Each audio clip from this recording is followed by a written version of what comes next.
Something happened today that could affect the price of your fuel, the cost of your food, and possibly the direction of the global economy over the next year. Early this morning, the United States military confirmed it destroyed 16 Iranian vessels that were laying naval mines near the Strait of Hormuz. At first glance, that sounds like a military update, but the detail that matters most is this. According to intelligence reports, some of those mines were already deployed before the ships were destroyed. That means they are still in the water. And right now, the world's most important shipping lane is effectively shut down. To understand why this matters, you need to understand the Strait of Hormuz.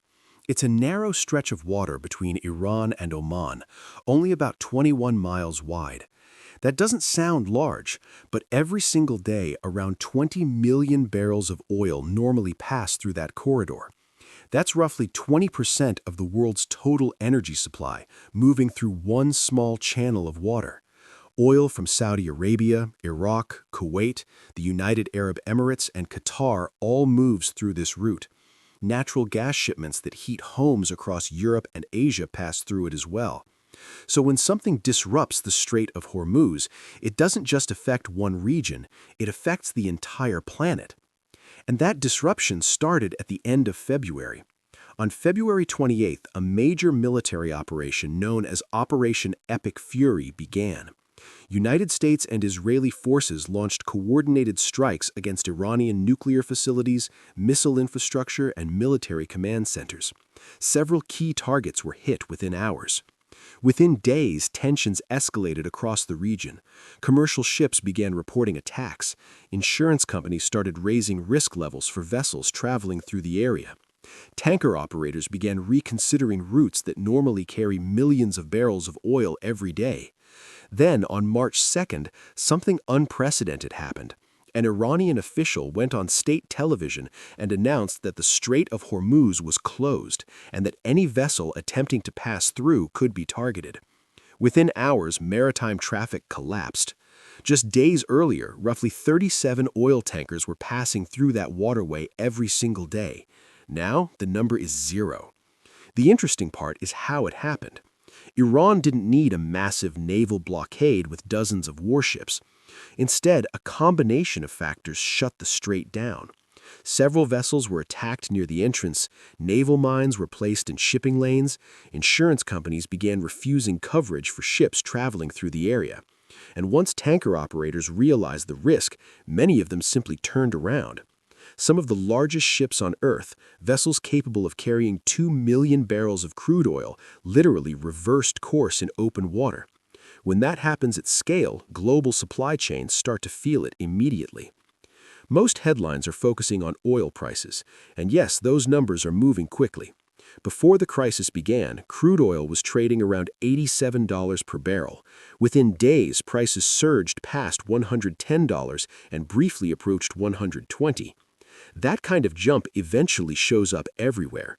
Fuel costs rise, transportation becomes more expensive, and businesses pass those costs along to consumers. But there is another problem developing that far fewer people are talking about: fertilizer. A huge portion of the world's nitrogen-based fertilizer shipments also travel through the Strait of Hormuz. Countries in South Asia, Southeast Asia, and parts of Africa depend on these shipments for their agricultural seasons. Right now, many of those supplies are stuck, and timing matters. Farmers in several major food-producing regions will begin planting within the next few weeks. If fertilizer shipments don't reach those markets soon, crop yields later this year could fall. That means a shipping disruption today could turn into food shortages or higher grocery prices months from now. The economic shockwaves are already starting to appear. Iraq's oil exports have dropped dramatically because tankers cannot safely leave the Gulf. Fertilizer prices have surged more than 20% in a matter of days. Financial markets have become volatile as investors try to figure out how long the disruption might last. Some sectors are actually benefiting.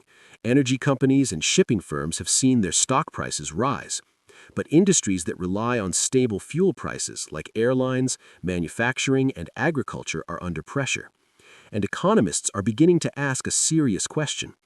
What happens if the Strait of Hormuz stays closed for weeks instead of days? Reopening it is not as simple as sending a few warships into the area. Naval mines are one of the most dangerous threats in maritime warfare because they are difficult to detect and extremely destructive. Even one hidden mine can sink a massive tanker. Before commercial ships can safely return, those mines must be located and removed. That requires specialized equipment, trained crews, and careful operations that can take weeks. Until that process happens, many tanker captains simply won't risk entering the area no matter how many naval escorts are present. The situation became even more confusing when a government post claimed that the U.S. Navy had successfully escorted a tanker through the strait. Energy markets reacted instantly, and oil prices briefly dropped. But within hours, officials clarified that the statement was incorrect. No tanker had actually passed through. The message was deleted and corrected, but the damage to market confidence had already happened. When global markets are watching every signal, even a single inaccurate statement can move billions of dollars. Beyond the immediate crisis, this situation highlights a vulnerability experts have warned about for decades. The global energy system depends heavily on a single narrow choke point. Just 21 miles of ocean controls about a fifth of the world's oil supply.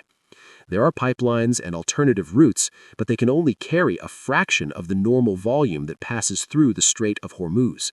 For years, the risk was mostly theoretical. Now, it's real.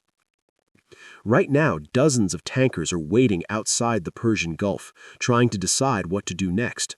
Some may attempt the passage if conditions improve, others may turn back entirely and look for alternative markets. Insurance companies, naval forces, and governments are all making decisions that could determine how quickly global shipping resumes. If the strait reopens soon, the economic impact might remain limited. But if the disruption lasts longer, the effects will spread far beyond energy markets.